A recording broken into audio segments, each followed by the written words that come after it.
Tunataka nchi ambayo 100% of Kenyans wako na 100% of resources. Sio itakuwa ni sawa? Kila mara tunaambiwa subiri. Unaambiwa subiri nafasi haifiki. Unaambiwa subiri ajira haifiki. Unaambiwa subiri maendeleo haifiki. Utasubiri mpaka lini?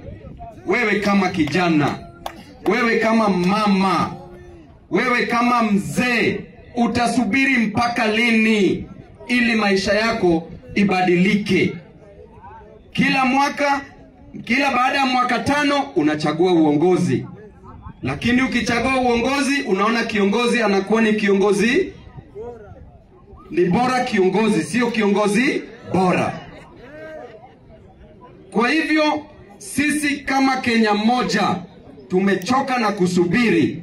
Tumeamua tukuje pamoja kama wananchi wa Kenya, turekebishe yale maovu yote ambayo yanatendeka hapa nchini Kenya.